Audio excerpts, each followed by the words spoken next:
Your team's lost 3 in a row. Or no, they beat the No, beat the Magic, sorry. yeah, and they got the Nuggets on TNT tonight. So it's I was gonna join you. I'm not gonna join you, so have not a fun problem. down there. Yeah. You're asking about Draymond, I assume, which is Yeah, we were trying to get to a weekly Draymond Green update. The indefinite suspension dating back to a date that I'm sure you have top of mind. When did this thing begin again? This was at this point like 23 something days ago. He is. I'll just say this: if we're counting in games, which by the way, the league is counting in games, the contract is counted in games as far as how much he is missing financially and how much the Warriors are actually gaining in tax money, or at least shedding in tax penalty, I should say. It is game 11 tonight, game 12 tomorrow. It's a back to back, and we'll be at game 13 by the end of the weekend, which is I think when we'll start to get a firmer grip on when he might return, and it is likely coming relatively soon. You and I haven't even talked about this offline, but what was your interpretation or reaction to the color that Steve Kerr shared about Draymond? I think people have been a little surprised by the perceived lack of communication between Draymond and the organization and his non-presence in the building. How did that stuff hit you? Yeah, I mean, look, when this went down, Mike Dunleavy spoke the day after he was indefinitely suspended in LA at the UCLA campus, and basically, I believe he said the quote was, "We're not jettisoning this guy off." They kind of, it sounded like we're going to let him have his space for the weekend, but it's hinting at least that come the following week he's allowed in the facility, he can practice with the team when he wants to. Not that he was going to be there every day or super involved, but he would be around.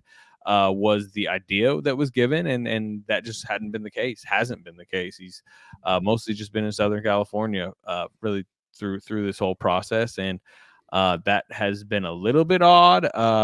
And the quote that, like you said, kind of made the rounds from Steve Kerr when I pressed him on it the other day was that we're giving him his space and he's giving us ours. And I thought that he's giving us ours was kind of like an interesting addition to that quote. Basically, I would say roping Draymond Green into the decision making of keeping organization and players separate. There's the whole mental health counseling aspect of this that has been kept very private and vague, purposely vague. But I do think we're getting to the point that he will be back in the building soon, and once he is, it's a team that has been trying to unwrap itself from a spiral all season, and there's been moments. Even there was a 5-game winning streak without Draymond within this stretch, and there's been feel good times. But it's also like, regardless of what's happening, once he's back, he's the story. It's all we're going to be talking about. Bob Myers went on ESPN yesterday. Obviously, I think he was on Countdown or whatever, and it said,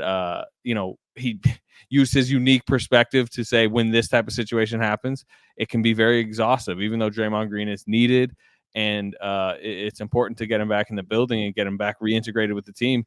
That itself is a very exhausting process. And they don't necessarily need another exhausting process with everything that's gone on, but it's coming. They do need him. They do need him on the court. Quick follow. Did you connect any dots between the way that each side has handled his absence and kind of what the internal calculus might be relating to Draymond's future with the team as the deadline gets closer? Yeah. I would say I'd expect the Warriors to be aggressive coming up to the deadline, but I do not necessarily expect anything big to happen before then. I do sense that they want to see Draymond on the court with his group before they make any big picture decisions, but they also kind of get I get the vibe that they believe big picture decisions need to be made. And Draymond would be one of a group of names I would put that their future, in my opinion, is kind of uncertain over the next month. And I don't think has necessarily been decided. We'll see how they look on the court. We'll see what happens. You can off the court or however you want to term it. But part of the difficulty as we assess Draymond Green's future is it does not matter where he plays. He still holds this thing that's happening with him in the league, which means, the next flagrant foul, the next dust up, how long is he suspended? And is this over?